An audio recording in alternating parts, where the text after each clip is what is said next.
Welcome to the Interrogation True Crime Stories podcast. All the stories told on this show are either fabricated, alleged, or didn't happen at all, and shouldn't be used in the court of law. We hope.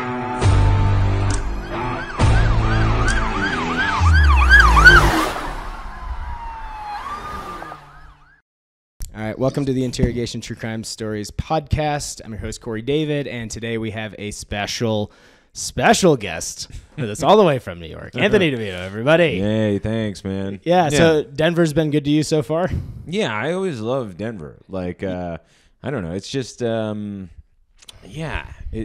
know how to explain. Remember the last time you were here, you went and got pizza, and then you bought those shitty chocolate chip cookies? I kind of remember that. Oh, Yeah. right, yeah, because I was like, can I bring you? You were picking me up. I thought about this today. Because I was like, the last time I saw Corey, why do I have this like memory of like giving him like a candy bar? Well, you didn't sell it particularly well either. You were like, hey, I picked up 2 of these cookies. I got sold by the guy at the pizza shop. Yeah. I ate one. It's bad. Oh, so yeah. if you want the other one.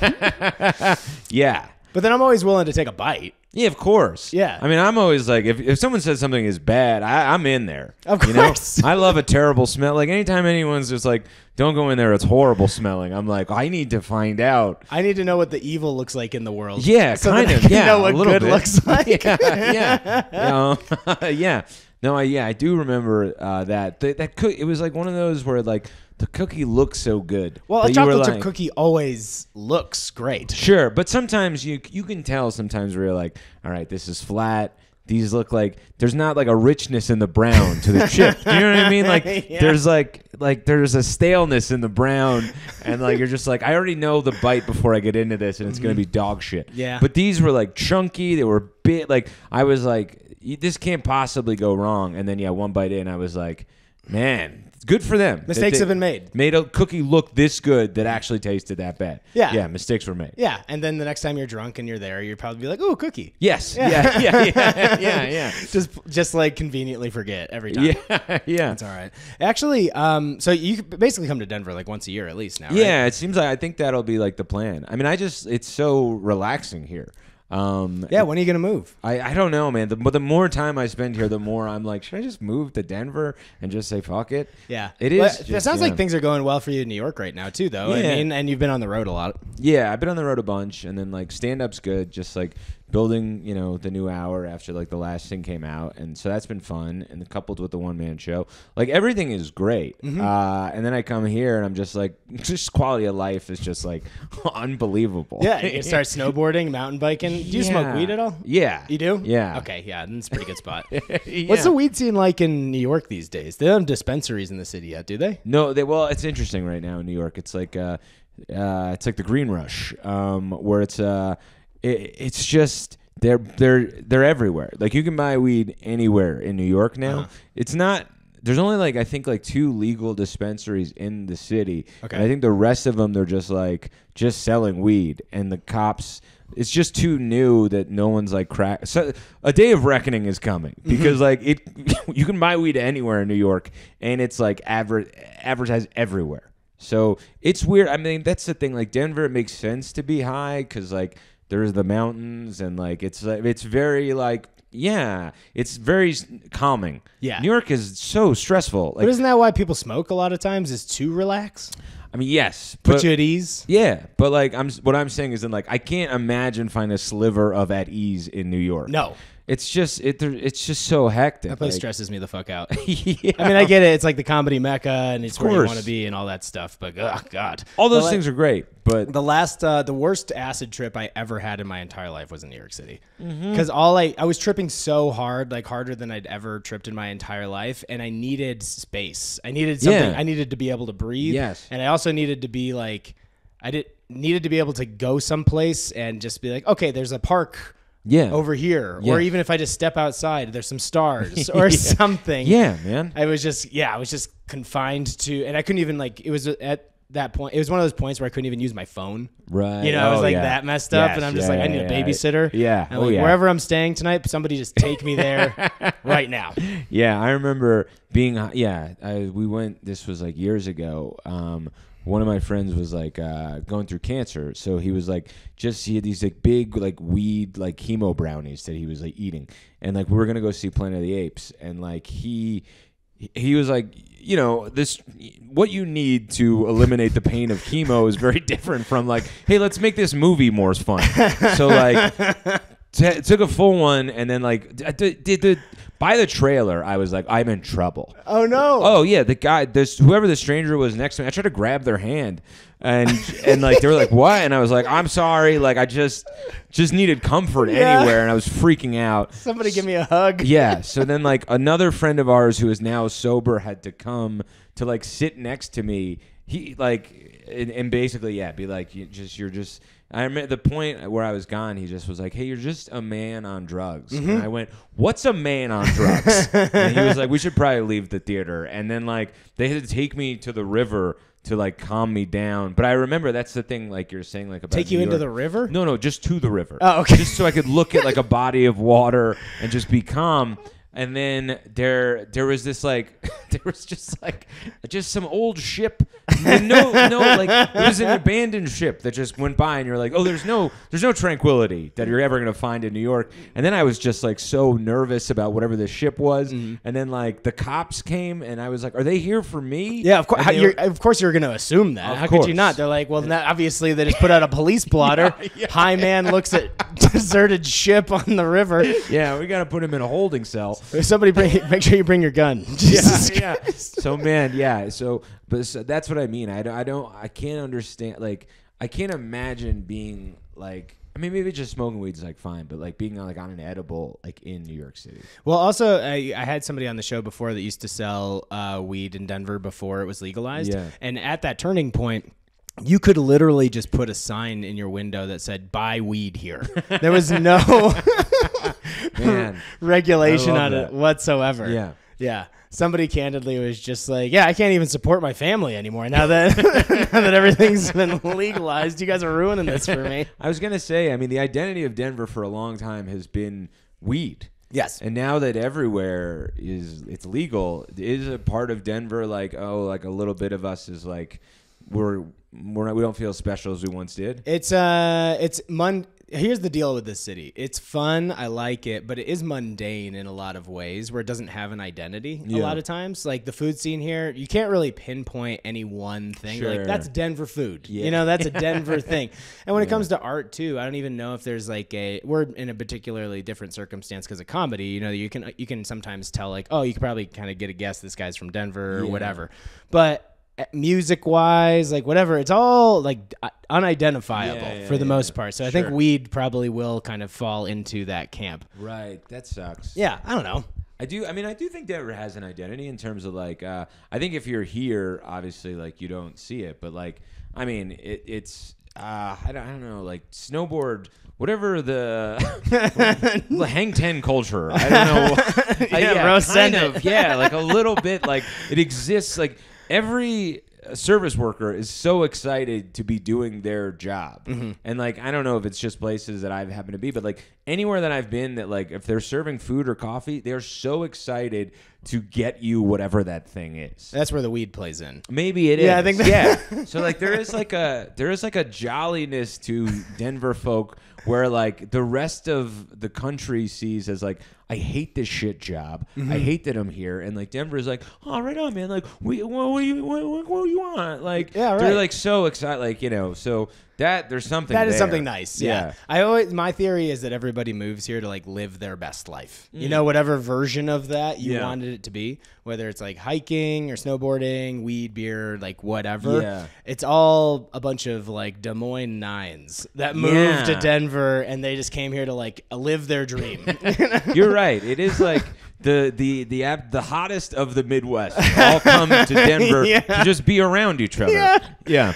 There's a real gathering of the juggalos out here. It is. It's like a gathering of the beautiful juggalos. And they all drink IPAs together and like just talk about how great burritos are. Indeed. And then they all schedule like 5 a.m. hikes together. Right. Which I'm not here for. No, there is like I think that is why sometimes it's like there is like a lack of cynicism here, which I just appreciate for a couple days. Yeah, that's nice. Know if I could do it for the long haul. I think I have too much like East Coast in me to like take that serious over time. Because where'd you grow up again? I grew up in Jersey. Okay. So like I think there is like a sarcasm that's just like built into me that sometimes doesn't exist here that I think would drive me crazy if I lived here. I feel like it's worse like the farther west you go. Yes. Like even like California in particular, like the idea of being like mean for fun or sarcasm really just like goes over people's completely heads. lost it. They just think you're cruel. Yeah. And you're like, no, I'm joking. And they're like, that's joking? Yeah. And you're like, oh no. Yeah, if I like you, that means I'll probably make fun of you or try to. And if I don't like you, I'll make fun of you when you're not around. Right. Like that's Yeah. Yeah, because I grew up in Syracuse. Right. So because did you grow up like in one of the cities of New Jersey or like in the burbs? I mean, I grew up in a suburb, but it was still pretty urban. Yeah. Yeah. So it's like it was like 20 minutes outside of New York City. It's like a lot of those like North Jersey suburbs are somewhat of an extension of like New York City. Yeah, right. It's just the burbs couldn't grow. I mean, sorry, the boroughs couldn't continue to grow in any particular direction because they're confined by water, I suppose. Yeah. Yeah. So they just flow into like Jersey, right? Kind of, yeah, and then they get to be as broy, you know, they're unwatched. You know what I mean? Like, so they're not as policed, so they can be as broy as they want to be, and like that's a whole thing unto itself. But it's fun. I mean, it's so fun just because it's like it's so character driven that like growing up there, it's like it creates the bones of like your sensibilities. And I think you do wind up with like funnier or potentially even more creative people because they're like kind of hardened by that a little bit. Yeah, where it's maybe weather, it's a little bit of lack of sunshine, and it just kind of, I think it just builds people a certain way.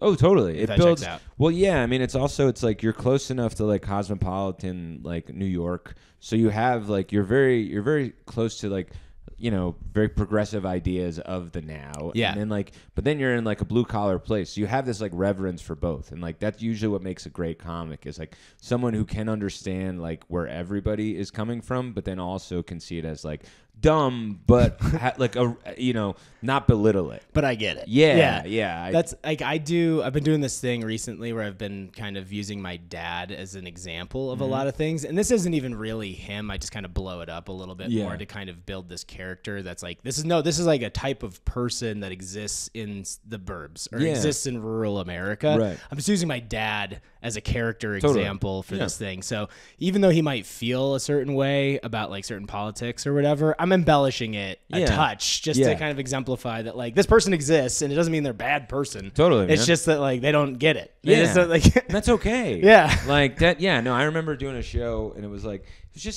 was something that my mom thought. And like the whole crowd booed. And I was like, that's my mom. Like, you think I'm going to side with you? Like, I love her. Yeah. It's Jesus. Yeah. No, yeah. I had somebody boo Jesus before when I was talking about, I was talking during a show because I was just talking about being Mormon. Yeah, I wasn't even giving an opinion about Jesus. Yeah. So they were like, do you just boo the Savior? I mean, regardless of what the people on the planet now are doing on his behalf, like, it seemed like a fine guy. Yeah, you know? exactly. Like, what's your issue with him? You could say things about all the other things that when he had nothing to do with him. You know what I mean? He didn't know what his fans were up to. He was just doing his magic tricks and, you know, having a good time. Yeah, but booing your mother is like another level. Yeah. It's like, come on, man. What did you think? I was going to get a kick out of that? Yeah. You guys all have perfect thoughts all the time. I tell you, you've messed up right now. Yeah.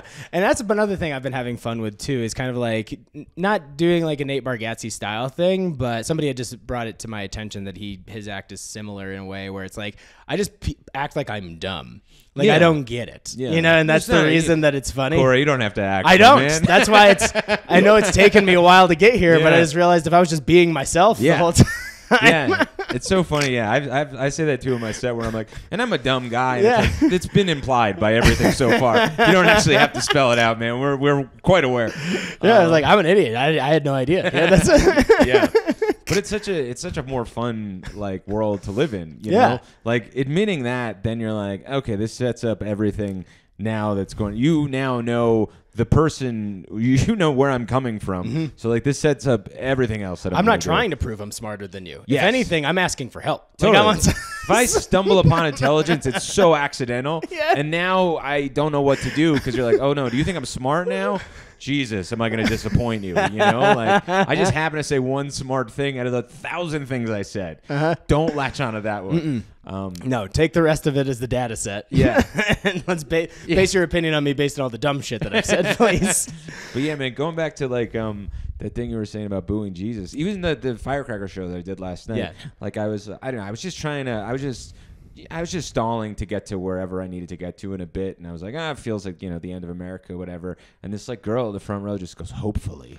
And you're like, you're here. Like, why?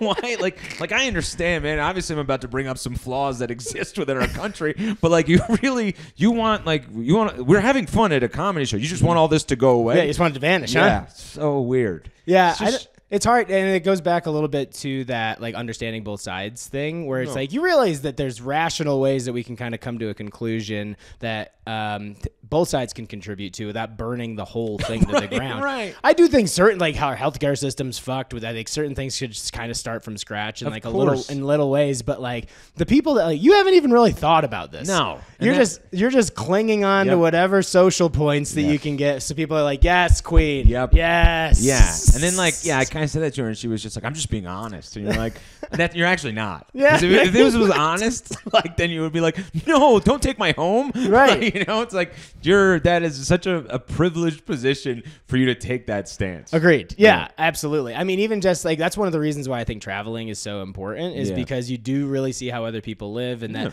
ultimately, regardless of like our political differences, most people just like want to have a laugh and also just want to get along for the most part. It's only when you put them on like a pedestal or a platform and you start debating ideas is where people get really nasty. But otherwise, even if you have a difference of opinion with somebody, like when I was just in Vietnam, I think there's certain countries where it's so polarizing. Where there's the 1%, and then there's everything else, and there's not a big gap, and there's a huge gap in between them, but they're like geographically, there's not a big gap between them. Like the nicest places in a city will literally be directly across the street from the most impoverished parts of the city. Totally. Like they look at each other all the fucking time, and you're like, okay, like that's better, huh? Like that's the one. That's what you want. The one you want. Yeah. Granted, you can get better banh mi on this side, but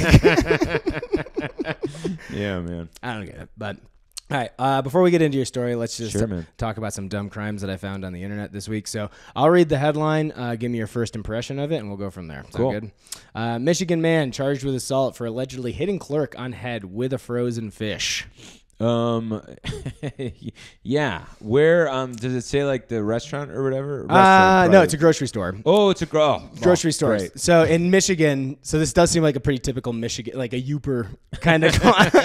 Wait, what's that? I don't know what that is. Youper? Yeah. Upper Peninsula. So it's like people, okay. it's the people, the folk. I think up there, everybody's a folk. Like, I think it's when you get that far north. Yeah, they're all folks. There's no people. It's it's actually a bunch of folks. The original non-gendering of anybody. It's true, yeah. Folk, the most progressive term, folks. I can never say it with a straight face. I've never been able to say it and not feel like a little bit of throw up in my mouth. I'll always type it more than I say it. Yeah. I think Paul F. Tompkins is the only person I've ever heard.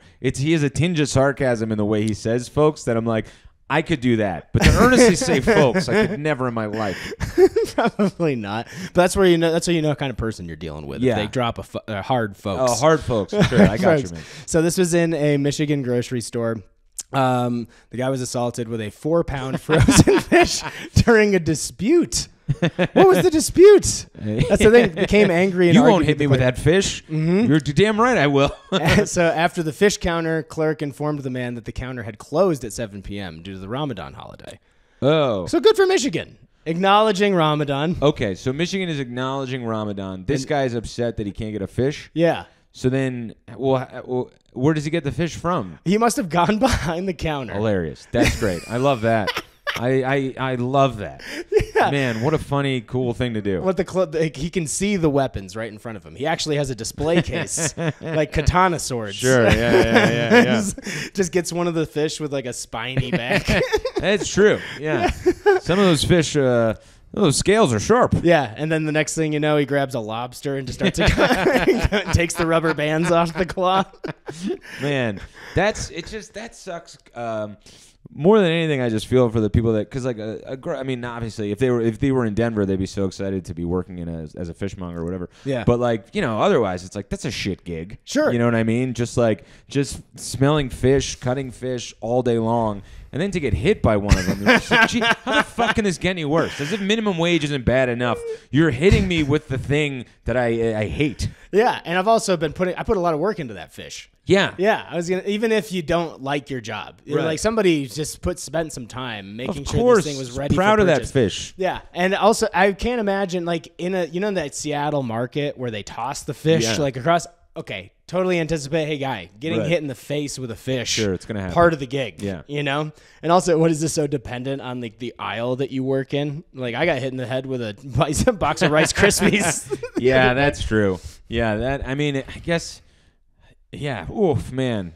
A frozen fish. And how do you explain that if you live with somebody? Like you're just like you usually come home smelling like fish, but then you got like an imprint on your face when you get home. God damn. Yeah, that sucks, man. Yeah, it's not great. So Did anyone take a video of it? it would be great if they did. That seems like a TikTok hit. So one of the somebody that had no, it was a police officer that was on the scene. I never thought I'd have to say this, but if you assault someone with a fish in our county, you will be prosecuted. I'll say this though, man. This is what a nice piece of news. You know what I mean? Like simpler times kind of news. Like Jesus Christ. Like a little more barbaric, but now they have to put a sign up there. And they always see a kooky funny. sign. Yeah. It's always based on precedent. Yeah, that is funny. They're like, please don't hit anybody with the fish. Didn't think we were ever gonna have to do this, but yeah. Even if it's hilarious. These are eating fish. They're not assaulting fish. Yeah. To put that designation, or they have to put safeties on the fish that are more dangerous. yeah. Like, well, I guess we can't show the lobsters anymore. Now somebody has to ruin the fun for everybody. yeah. Or they have to put like a guard up or something. Like, well, I didn't think we were gonna have to hire private security over at the goddamn fish area. Maybe it'd be funnier if he held up at the register with 1, 2. Don't make me do this. All right, next one. An investigation on South Fowler Avenue Tuesday afternoon led to the arrest of a Hopkinsville man on burglary charges. The arrest citation for 38-year-old Paul Christian alleges he went into a home in the 100 block. He went into a home. I thought this would be at like a Burger King. Without permission, and took chicken nuggets from the freezer. Of all the things to heist. Wait. He went into somebody's home? Went into somebody's home and just stole their chicken nuggets. Yeah, I don't mind any of that. Look, man, if he can get in your home and that's all he's taking, what a win. Yeah. It's like, no way, man. I know, right? Well, yeah, this is... Put a lock on the door. Yeah, exactly. That's on you. Yeah. And if that's, and good for him, because that's, like, when you're in there, you're like, oh, shit, I could probably, like, ruin their life. But, like, he was like, no, I came for nuggets. I'm only going to get nuggets. I'm leaving with nuggets. Like, I love a criminal with a code. Yeah, exactly. He was on a mission. Yeah. He didn't mean to do any harm to anybody else. Yeah. He's just nuggets. And McDonald's was closed, and you're open. And you might have them. And you did. I wonder if he went to other houses and was like, well, they didn't have them, so I just left. No, I just kept going to different houses until I got my nuggets. And I also wonder if this was a friend. Because they always say you get hit by somebody you're the closest to. Right. He knew the nuggets were there. Yeah. He opens the fridge before he left the house that day. Yeah. It's like, hey, bro, you gonna do anything with these dino nuggets? Yeah. I'm probably saving them for later, probably smoke a little weed and then just have some dino nuggets, play Xbox. He's like, you got to go work later, right? Right. You don't have a lock on your fridge, do you? No kind of code or anything, right? That's good. You got to just use your thumb. Yeah, there's no retinal scanner on your fridge, is there? I mean, it also helps. So he was charged with second-degree burglary, fleeing, and public intoxication. All right. I mean, I get public intoxication. If you're going to break in and steal chicken nuggets from somebody's fridge, you're going to be drunk. This is a rough sober So it's crime. like, yeah, that's a given. You didn't have to say that. But it's like, I don't know, man. Really, don't put this guy in...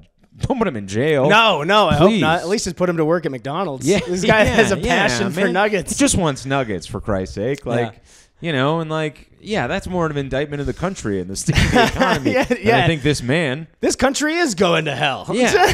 God, man, if people are breaking into homes just to steal nuggets and that's it, things are bad, I think I wanted to bring up this story to kind of share one of my own. So my first job that I ever had was at Burger King. I was 16. Yeah. And one summer, I put my 2 weeks in. You remember the cardboard that you had to take out at a restaurant? Yeah, if you ever worked there. I left one of the boxes intact one day. Yeah. And I had put a bag of those Angus steak burgers. Okay. In the put together box. Oh, nice. And then put it behind the dumpster. Yeah. And I called a friend on my old cell phone, and I was just like, there's a box behind the dumpster at Burger King. Don't ask any questions. Just come and get it. Fun. And he did. And we had Angus steak burgers to eat It's great. for the rest of the summer. No, that's unbelievable. Yeah, It was 16. Like it was the best crime I could have committed. Yeah. At the time, I was a hit with the neighborhood. Yeah, everybody loved him. Grilling him up next to the pool all summer. Could have been cooler. No, man, and I just love the idea of the. Well, it's just always great to feel like a secret agent. Oh, God. And when there's low stakes. It's you're like, all right, what's the worst can happen? I get fired from Burger King? Best that can happen is I get to feel like I'm in Ocean's 11 over nothing. It's like, that's great. That's just such a better time. Yeah. Yeah, when that was like literally the most heinous thing I could think of. Yeah. I wasn't trying to hurt anybody. Harmless. I wasn't committing like a serious crime. Harmless, but enough of a crime that you get to feel like a criminal, and that's really what you want. I just wanted to be bad. Yeah. You want to be bad, but I don't want to jeopardize anything. I don't want the rest of it that goes with it. So it's like some mega stakes, and like when you're a teenager, Jesus, man, that's the greatest. Yeah. Did you ever steal anything of note, like when you were a teen or anything? Once I stole by accident, but it's such a I don't know, like. I've such a especially as a kid, like I had such a voice in my head that was like, I just always think I'm a bad person. Okay. And that's been with me forever. For as long as I've had a brain, that's been the voice inside my brain. It's just one that goes, you're terrible, everybody hates you. Yeah, exactly. all day long. That's it, just all day long. Just you're a bird to me. Yeah. So I accidentally stole a pack of baseball cards, and then I was like, I couldn't even sleep that night. I had to go back the next day and secretly put it back. It was just it was heinous. But that's I couldn't bring myself to do it. Yeah, but I'm sure at the time you were probably just feeling very low of yourself and terrified of getting caught, right? So when you were going to put it back, was there kind of you're looking over your shoulder? Yeah, I think I was I'm like, it's it looked like somebody who's gonna buy booze, but I was gonna do a good thing. Yeah, it was so weird. Would have been awesome if there was some super valuable card in there and you opened it first. And then damn, you're right. Yeah, you wouldn't have to be in Denver right now. I always choose Denver. Yeah. It's the only place I come where I stay an extra couple days because I just like the city. Tight. All right, that'll do it for our dumb crimes of the week. And cool. One of the reasons I wanted to have you on the show just because it's great to see you. But I'm excited for you because last year you came out with your one-man show that's about your family. And so before we get into the story itself, talk a little bit about how that's going. You went to Fringe and did it. If you want to tell everybody a little bit about what Fringe is, because I'm sure some people don't know. Yeah, so Fringe, it's in Edinburgh in Scotland, and it's just it's a comedy festival. It's kind of more of a theater festival, though. You kind of realize that once you're over there. So basically, the focus is they do these solo shows. They're bigger in the UK. They're basically one-man shows. They're stand-up, but they have a narrative to them. There's serious moments. It's a bit more storyteller than it is your traditional American punchy stand-up. Okay. So you do your show every night for about 30 days. It's. But you can't. You're just glossing over that. Every night for 30 days. Yeah, dude. That's a lot. It's a lot, and the crowds are not good. No, it was horrible, and I'll make no What was the biggest turnout you had for any of them? I had good crowds just because the story. I'm famous. Well, no, not at all. No, the story drew a lot of attention, and I got a lot of press for it because it's my dad died when I was 7 months old, and I didn't learn this till I was 18. But he was a made guy in a prominent Italian organized crime family. Yeah. So and he wasn't he was assassinated. Can't you say it so? I'm sure you just said it so many times at this point. Yeah, I've just said it a lot. So I mean, I know what I'm saying are big things. I'm not. So he was, assassinated. Anyway, Scotland sucks. These crowds stink. Fucking haggis stinks. But so no, I got lucky because it is there. There's just shows. There's just shows every hour for basically from 11 a.m. till 1 a.m. Yeah, and they're just everywhere. Every place you walk into, there's a comedy show going on there. It's insufferable, and you're just living in an Instagram feed pretty much for 30 days. Oh, shit, where it's just posters of everybody's shows all throughout the city. It gets so bad. Morale gets so bad for people that are over there doing the festival that they actually hand out pamphlets halfway through it, basically being like, don't kill yourself. And it's like, change your festival. If that's what you need to do, there's something wrong with the architecture of this whole thing. Yeah, I think the format's off. Yeah. You might want to. If that's What, do they start putting nets around all the buildings in Scotland? It's a preventative measure. It is awful. And no one should ever do it. But all right, so is it one of those things that you're glad you did it at least? No. Okay, good. All right, so all. this should be a warning. Let this be known to everybody that's thinking There's a way to to do it. Okay. I wouldn't do it my way, but there's a way to do it where like you can come out ahead and all these things. But there's reviewers, because I hired a PR person. She did an unbelievable job. So I had people every night, and it's a real hard to get people to your shows because there's so many shows, and like, no one knows you over there. So, you have to flyer and all these things. I had really good press. So I had people come out every night. But like, you don't realize how much of a stand-up you are until you're placed into a world that's more of a theater world. Oh, okay. Like, and we also don't realize that like our language is so direct. And like there's in the UK, it's not. So like and also there's the other thing. They claim to like dark jokes, but they're cowards. Yeah, I was gonna say they just say it on the surface. Yeah, but they when just say it on the surface. You present them with one, and they're like, "That is a little too much for us." So like they're a little bit the whole thing. It's not really set up for you to win as like a U.S. stand-up over there. Because they know, like over there, the people that are doing comedy or doing theater over there already understand a lot of these underlying things that are baked into their society, where you're kind of like just showing up and realizing like, you aren't digging particularly what I thought you would at all. Yeah, no, not at all. And like there was a lot of hype around my show because of the subject matter and like, the press it was getting. But like their relationship with comedy is very different. Like comedy over here is done with the performer. Mm-hmm. Comedy there, it's done to the audience. Oh, okay. So like they don't want you to do any crowd work. They don't want you to even acknowledge the moment. They just want you to do your show while they like fall asleep. They have their arms crossed. They've seen 100 shows. So you're just like, they're bleary eyed, like they're just, it's, thousands of years of emotional repression that you're like not gonna change overnight, but goddamn it, I thought I could, Yeah, right. And like it's like being on a lineup and the whole show's tanking. They're like, well, they haven't seen me exactly yet. and I'm gonna point out the elephant in the room, and that's gonna change everything, because you're trained that as a stand-up here, where like, okay, if a crowd is bad, you make them better by plugging the energy into them, and now you have a successful show. Yes, but they hate that over there. Mm-hmm. They do not want you to drag energy out of them. They just want you to just do your show to avoid, and then they leave. We'd appreciate it if you didn't acknowledge we were here. Yeah. Kind of. Yeah.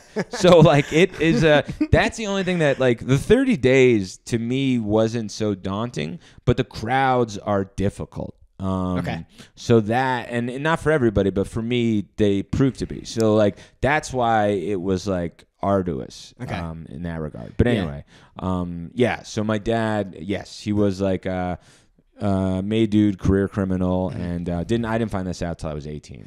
Now, what compelled you to like actually do this, like turn this into a show though? Like, I mean, yes, very compelling story. Sure. But like from somebody that had been doing stand up for so long, like, is it just because like everybody else was doing it, or so what inspired that? It was just a subject matter. Like I tried to do it as a stand up chunk because I was like, oh cool, this will be I was like, I think I figured out inroads to talk about him, or I want to talk about him, or I'm like, come to a place as like a person where I can. And then like, it was just too complicated when I would bring it up. Like I could see audiences being like, oh, this isn't so simple as just like a series of jokes. Yeah, like, it's complicated. There's a lot here. So then somebody was like, I think you probably have to write this as a whole show, which I had never done before. And then like with the help of a friend, kind of co-wrote this thing. And then like, then I, that as I was going on, I got more comfortable with like the theatrical aspect of it. I'm still not, you are who you are. So I'm not like finding my light and like doing all these things, but like, I have embraced those sides of it. Yeah, that makes sense. So you said he was poisoned, or was he murdered? No, he was well, murdered. I mean, I guess they would. Both He was be, like- shot. He was shot. Yes, Okay. yeah. I think we talked about this the last time you were here. One of my cousins, like older cousins, like Yeah. before I was even really born, but that's what the affiliation it would be. Sure. Our family tie. He was poisoned like during a card game because he was part of like the Irish like Right. crime, like not family or crime like group in upstate New York or outside of Syracuse at the time. Yeah. And I think it's just so wild to even think about like, I mean, I just don't even live my life that way where I think I can get poisoned. I never question my food. I've never once like they've given me food and I'm like, I hope there's not poison in this thing. Never. That's never happened. No, I'd like to think I don't put myself in a lot of situations where I have to worry about getting assassinated. No, never. Yeah, no, that was the fear of doing the show is like, hopefully I wouldn't be doing that to myself. But yeah, like, was there some of that? Like, did you fear like retribution in some way from I didn't know. It's so removed from me. Like my mom went through all this, you know? So like I was, this all happens before I'm born. Sure. So like, and I had no like real ties with my family, his side of the family. So like she always feared that, but I was never angry. It was just like I just wanted to tell this story just for the sake of like, let me unpack this and like let me see what this is in my life and like what this means to me, kind of thing. What did you discover? Like, what were things that like, because you said like how it's impacted your life, and like. Did you come to any like revelations from that, or was it mostly just trying to track down what happened and it didn't really affect you at all? I think it affected me just because he was like, I didn't have a dad, so he got to be whatever I could conjure in my head. So like you kind of create this ideal of a human being, and like, ideals are important. They give you something to believe in. Sure. So like when I found out like the extent of who he was, I didn't care that he was a criminal. I didn't know the kind of criminal he was. But when I learned at 30 is when I learned how he died and like how he lived, which was like, you read the headlines in the New York Times that say like contract killer, violent hitman, murderer. Seriously? Yeah. So that he was like at the high end of it in terms yeah. of like the worst things that you could think of somebody being a part of an organization like that would do. And like, like these things when it's in like a movie or a show, it's entertainment. So it's like it's fascinating. But when it's like your father who you've sort of like kind of created this like mythical like hero. Yeah. And like that is not that anymore. It's like, yeah, man, like everything you hold sacred, you just want one thing in life to just always be sacred. And then when it's not, that's when like I was like ashamed. Especially one thing that theoretically can't change at this point because he's gone. So he can't like make a worse impression on you at this point but of his own doing. Yeah. It's only if new information comes to light. Yeah. I'm like desperately trying to find, but like, but no, I doing the show because like my mom, we never really spoke about him. So then she told me more about like who he was as a person, and that like made me kind of round him out as like, yeah, he's like all of us. You know what I mean? Where you're like a bad person, you're a good person. Like, that's kind of the conclusion that I've come to, and it's like, it's weird to say, but I'm not condoning obviously everything he did, but like maybe a couple things. Yeah, but a part of the job that he was in, part of the job that he had was killing people. Yeah. So it's like so if you're doing that job, it doesn't seem. It's just like. I'm sure for him, he was like, "This is an unpleasant part, but this is a part I do part of the job." Yeah, so and if that's all you know, that's all you know. You don't really think of it any other way. Yeah. So it's like I can understand that on a human level. Now, were they like well off like before you were born or anything? Like, no, I think that's part of why people love like Italian organized crime. They're always like, at best, they're upper middle class. Okay. Tony Soprano, you know what I mean? Like, which seems like, why would you even bother? But I do think that's where some of the, there's a modesty to them as criminals that I think people can relate to, where it's like, how many like Wall Street bankers, tech, billionaires have just robbed poor people for like just unfathomable amounts of wealth. Sure, yeah. We can all like kind of relate to a guy who's like, I just want a Ford Explorer, So like, I think there's something there. And going the traditional route seems like way too much work, too many checks and balances. Yeah, we all kind of fantasize. I got to interview for the job. Right, no, right. No. So yeah. Do you know how like was anybody else in the family a part of the organization, or was it just your dad? No, I mean it's a. The whole side of the family. Yeah, it's like okay, pretty much. I don't know. Not everyone, but like some are, some aren't, kind of thing. But like for the most part, it's like that was the family business. Mm-hmm. Yeah. And how did you actually find out? Like, did your mom tell you, or? Yeah, so I was playing basketball when I was 18, and there was a guy on the court who looked a lot like me. Never seen him before. Everyone was calling me by my last name, Devito, and then after the game, he was like, "Your last name is Devito?" I was like, "Yeah." And he was like, "Oh, I'm your cousin from your father's side." And I, you know, I was raised by all older women, so I was like excited to meet another guy who's like my age or my family. Little did you know. Yeah. So I like ran home to tell my mom I'm jacked, and she was like I could see it in her eyes, like that she'd been avoiding this moment since I was born, and like she was like, I need to tell you about your dad. It's gonna come eventually. Yeah, and then like left out, obviously, you know, spared me details which I think she was probably wise enough to know might like hurt me at the time. Like I found those out later when I was 30, and they still affected me, and I was like a grown man. Yeah. But like, you know, she basically was like, he was a good guy who was just born into this life that he couldn't get out from under. And wow. So like, yeah. Thinking about it that way. Yeah. It's just like you don't have a choice because it's like literally the family you're born yes, into. yeah. It's got to be so hard to get out. Totally. Yeah. It's also all the people. It's like gangs in any kind of gang in America, right? It's like if that's what you're born into, and it's all the people you look up to around you, and you see them as being like perceivably successful, and they get along and whatever. Like you want to feel a part of that. Yeah, and that's everyone you know. It's like the people that get like excommunicated from like Scientology or something, and their like lives are ruined. They're like their whole world is there. Yeah. So yeah, and my mom, she was crying. So I didn't ask any. Like people are always like, what else should you ask her? I was like, she was crying. Yeah, I'm so like, I didn't want read the room. Yeah, I was like I should pry a little bit. Like, you know, it's like insane. So I never really wanted to ask, just because it was like it felt like such a well of sadness for her, and then also for me it was like I think there was like probably something deep within me that was like, there's more to the story here, but I don't want to know, because I'm afraid of what I might find out. And then when I did, I was like, especially for me too, it's like I love life. So the fact that you could take it from people is like, I can't think of anything that I could be more at odds with. Yeah. You know, but yeah, once, like I said, you know, if you're born into that and that's your job, it's a part of the job, unfortunately. Yeah. So, I mean, before we wrap up, just like any other kind of like takeaways from like doing the one man, it could be anything, whether it's like what you've learned from doing the one man show, or like just perception about like your family, or, you know, maybe even relationships with your life. Like after doing all of this, because you've been touring with the show for how long now? About a year and a half, I'd say. Yeah. So, I mean, any things that kind of like come to light for you as you've done it more, and like stuff that people really love, or stuff that you really like, or new things? Well, I mean, the whole time I really did the show, it was like kind of sparked by like a medical thing that I had, and like that like was may or could have been fatal, but it wasn't, and you know, I'm fine. But like, so it was kind of this like, oh, if I'm gonna leave Earth, I wanted people to know the story of my father, or like at least investigate who he was, you know. But then like the more I did the show, I realized it was like, no, this is just a story about my mother, and I like that. Like because she made me keep the secret of who he was for a long time. Oh, wow. So like in keeping that secret, like I didn't realize what was actually inside of it, which was like her story. And like I don't even think she knew that. So like that was kind of the cool thing.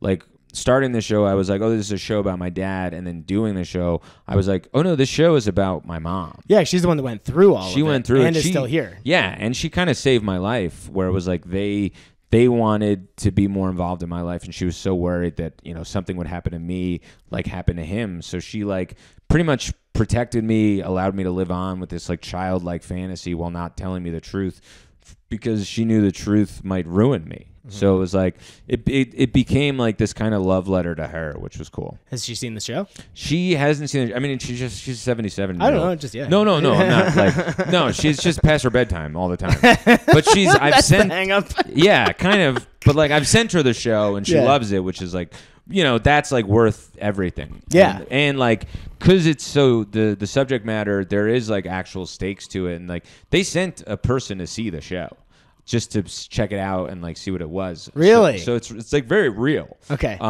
So did you have to interact with this person at all? Or? No, I heard afterwards. But like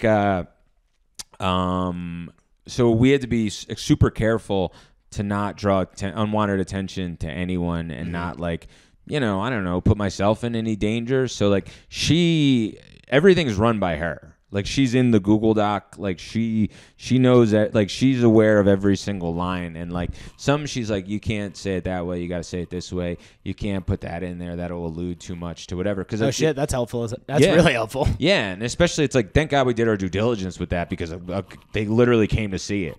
I would be interested if they also were just like if they left a good Google review. Like, yeah, man. I'm not opposed to notes wherever I can get them. So whatever, it's all helpful. But yeah. So like that and who knows, maybe like there is some kind of connection that we have because of the show, which would be cool. Like I'm not looking, for whatever.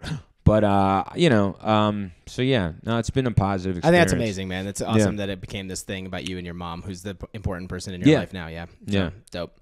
All right, well, before we get out of here, plug everything and let people know where they can see your stuff. Cool. And is the show filmed yet? Is it up online? Not yet. Okay. I'm kind of slow playing it. Where once I have it in a place where I'm like, okay, it's ready to film, I'll film. Okay. But like whenever that day comes, I'm trying to be pretty patient with it. Okay. I have a stand-up special on my YouTube page called Brain Noise, and you can just follow me on YouTube at comedian Anthony Devito, and follow me on Instagram there as well. Yeah, man, you're one of my favorite people to watch. Thanks, and great to hang with you, and I'm glad we're working together this weekend too. Yeah, so. It's gonna be fun, man. Me too. All right, bro. All right.